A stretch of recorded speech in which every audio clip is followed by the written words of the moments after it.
I'm an American who's been traveling the world and living abroad for nearly 2 years, with much of that time having been spent in Europe. Bearing that in mind, in this video, we will be analyzing Americans experiencing culture shocks in different countries all throughout Europe. One of the biggest culture shocks when I moved to France is how negative French people are. And I'm not talking about in attitude, I'm talking about linguistically.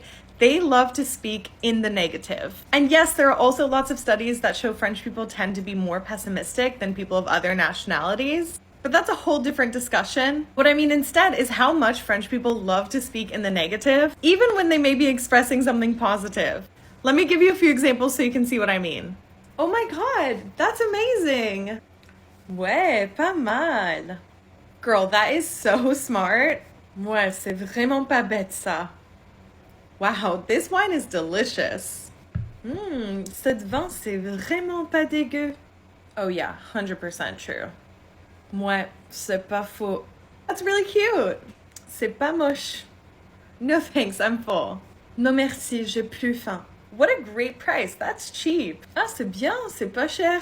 So if you want to sound more French, be more negative. I find it fascinating how the linguistic structure of a place can inform the overall mentality of a place. She mentioned very, very briefly that French people are statistically shown to be more pessimistic than a lot of other nationalities. Now, I don't know how they went about gathering that data, but I also feel like there is some credence to the idea that speaking in the negative will create a more negative mentality. And I'm not trying to put down French culture, because I don't think having a negative or pessimistic mentality is always the worst thing. The reason why I say this is because having spent 14 months in the Netherlands, I found that the stereotype about Dutch people being master complainers is very true.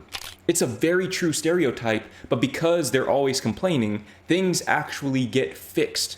Whereas in the US, for example, you have a culture of optimism, and as a result, people just kind of justify things that should not be justified. For example, gun culture. Hardest part about adapting to Spanish culture for me when I moved to Spain was not the language. It was not the food.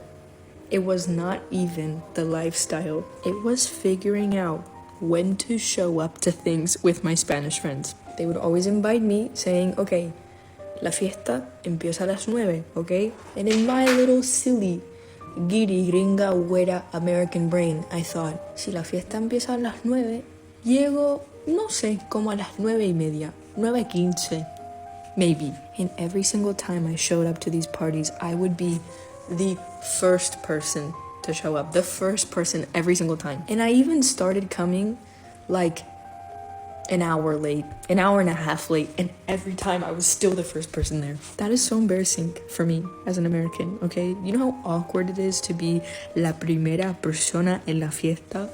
It's the worst. And I never quite figured it out. After a year of being there, I never figured out what's the right time to show up to an event if a Spanish person invites you. I'm not gonna lie, showing up to a party an hour or an hour and a half after the party's supposed to start and still being the first person there is a little bit crazy. That said, I wholeheartedly relate with Spanish culture in this regard. Growing up, my friends and I had this unspoken agreement that if we agreed to meet up at 6:30, if you showed up at 6:30, you were going to be the first person there, and you were going to be the only person there for about 30 minutes or so. So not as extreme as Spanish culture, but if you showed up on time, you were early. And if you showed up early, you were really, really early. This is in stark contrast to what I found to be the case in the Netherlands. I spent 14 months living in the Netherlands, and I remember for a while I thought that the whole Dutch punctuality culture stereotype was overblown until I had an occurrence with one of my girlfriend's friends, who, by the way, if you're watching this, I just want to apologize because I'm the reason why we were late that day.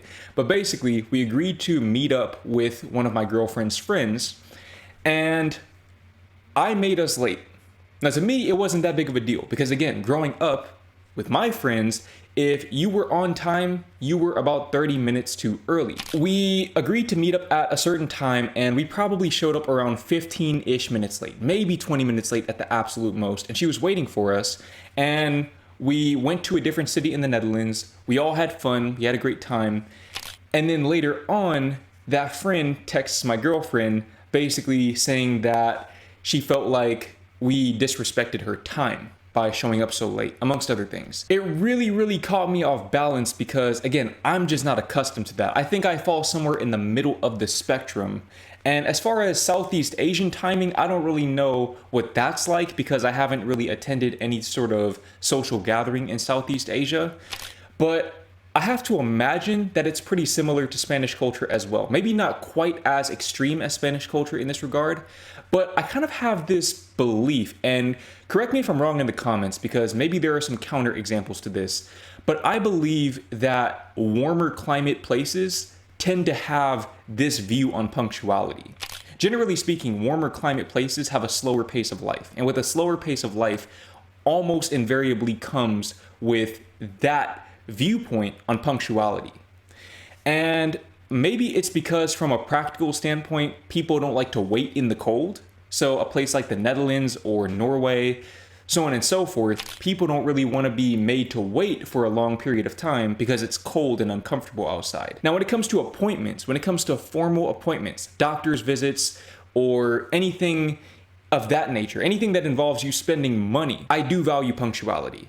I most certainly value punctuality. If I was a doctor and the appointment was at, let's say, for example, 9 o'clock, and the person shows up at 10:30, that appointment is canceled for the day because now you threw the whole schedule off. And I'm sure that in Spanish culture, that is also the case, where when you have a formal appointment like that, punctuality is taken a lot more seriously. Let me know if I'm wrong about that in the comments. I came back from Portugal not too long ago. Let me tell you my first culture shocks. While getting ready for a college class, literally right after getting off the plane, I went to the bathroom and I noticed like the toilet bowls are circles and not like diamond shaped. Oops.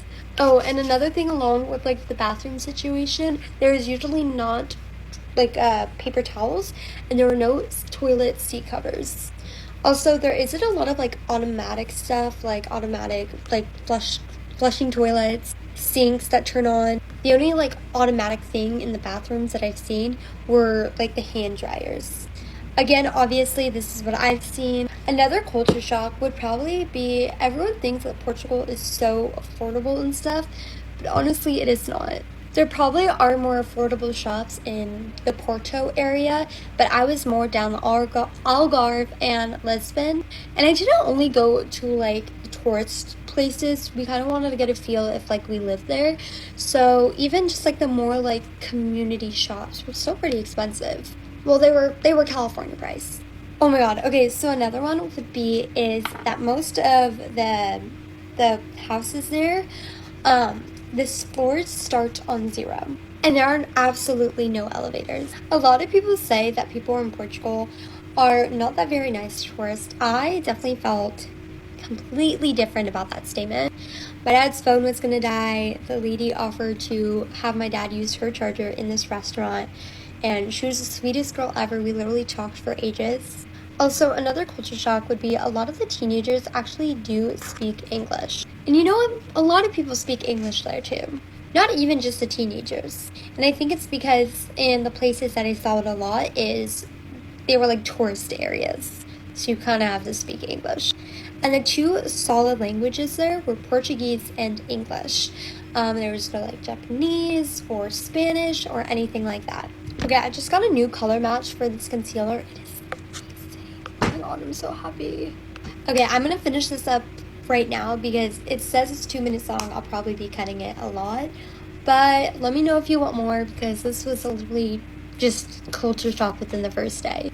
Bye. No paper towels or seat covers in the bathrooms. Now, I'm not sure if she was just referring to the airports in Portugal or if she was referring to most of the buildings in Portugal, but I think this kind of makes sense in the context of some of the other places I've been to in Europe. You heard me mention earlier in the video that I went to Valencia, Spain. I also spent 14 months living in the Netherlands, and my time in Europe taught me that Europe is very far ahead of the curve when it comes to environmental sustainability. So paper usage, plastic usage, those are things that European countries, and I'm assuming Portugal is no exception to this, let me know if I'm wrong in the comments, seem to be much more aware of. Now, in the US, I feel like people aren't even really aware of this issue for the most part, or if they are, they just don't really care. I don't know which is worse. Here in Southeast Asia, I'm in Vietnam right now, it's even more egregious. I'm not gonna lie, Southeast Asia is probably even behind the USA in this regard.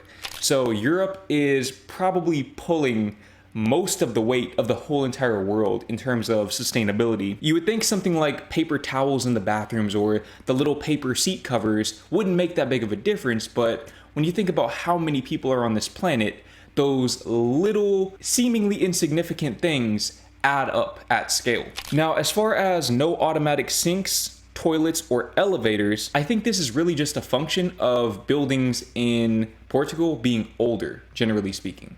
I think the buildings just tend to be older than in the US because the US is a newer country. English proficiency.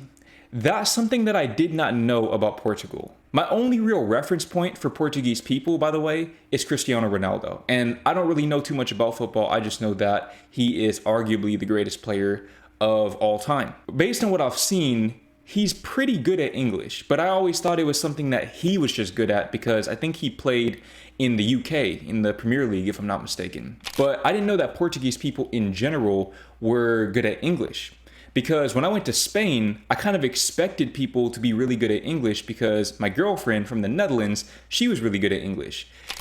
That was not the case. And I'm not saying this to disparage Spanish people because they live in Spain, they should be able to speak Spanish, just like Portuguese people should be able to speak Portuguese. But it seems like in Europe, it's really on a country by country basis as far as how proficient people are at speaking English. But this person right here said, in Portugal, you learn English at school, so that's why almost everyone knows how to speak English. So, of course, that is sensical. I mean, that's how most people who are proficient, most societies who are proficient at a second language will have learned that language. And I say that as someone who is actively trying to learn Dutch. Learning a new language as an adult is very difficult, let alone at a societal level. So, of course, you learned it through school, but this begs the question, do Spanish people not learn English in school? I'm so excited to finally try Italian food in Italy. Buongiorno, here's your menu. Oh, I don't need that. I know exactly what I want already. Oh, wonderful, wonderful. What would you like to order? I'll have my number one favorite dish, fettuccine alfredo. Alfredo. Signora, who is Alfredo? Like the pasta dish with the white sauce? Raga, qualcuno conosce Alfredo qua? No, perché questa qua chiede per Alfredo. Signora, there's nobody named Alfredo here, I'm sorry. What? No, not a person. Never mind. What about just chicken parm? Chicken che? I don't know what this is, signora. Yeah, you know, it's like the pasta with the chicken and the cheese melted on top. Chicken on pasta? Are you crazy? Signora, in Italy, no chicken on pasta, no chicken on pizza. Seriously? Okay, maybe something simple like pepperoni pizza. Please tell me you at least have that. Yes, we do. Oh, thank you. Finally. Here you go. Oh, where's the pepperoni? It just has bell peppers. Signora, this is what you asked for. Pepperoni on pizza. What? So pepperoni just means peppers, and there's no chicken on pasta, and no Alfredo sauce? My whole life has been a lie. Non mi pagano abbastanza per fare questo lavoro. So I'm not gonna lie, if it weren't for videos like this one, I would probably have a very similar experience whenever I do have the privilege of going to Italy. I mean, my reference point as an American for Italian food is very similar to everything that she just outlined. From pizza, just pizza in general, especially pepperoni pizza, that's the default pizza flavor for the majority of Americans. You had Alfredo. I think that a lot of Americans really, really like that. Evidently, that's not really a thing in Italy, or maybe it is, but it just has a different name. Let me know in the comments if that is a thing, because I'm sure that somebody in Italy has made that before at some point. These are very Americanized versions of Italian food, and really it's to the point where, based on her experience in Italy, it's possible that it's not even Italian food at all, and Americans have just bastardized Italian food and market it that way, but it has nothing to do, it has no cultural roots in Italy. I think that one of the most fascinating things about this is that most American foods, most foods that your typical American eats on a day-to-day basis, actually come from other places. So something like French fries, for example. French fries come from Belgium. Hamburgers come from Germany. Pizza comes from Italy. Tacos come from Mexico, I believe. I think that the US, being this melting pot of different cultures, what ends up happening is you have different cultural customs from all of these different places, diluting the cultural customs of all of the other places. So when you say a melting pot, the implication there is that every culture becomes diluted by entering that atmosphere. This person right here said, I don't understand why anyone would go to Italy to just order the same stuff you'd get at home.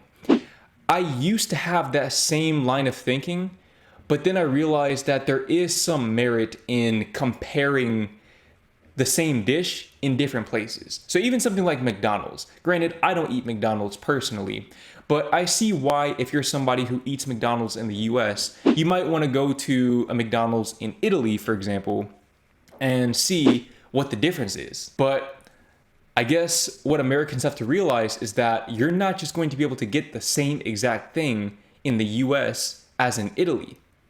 It's just not going to be the case, because in Italy, the culture has not been diluted. That's one of the biggest differences between Europe and the USA, is that European countries retain their cultural customs very, very well, and cuisine is no exception to that rule.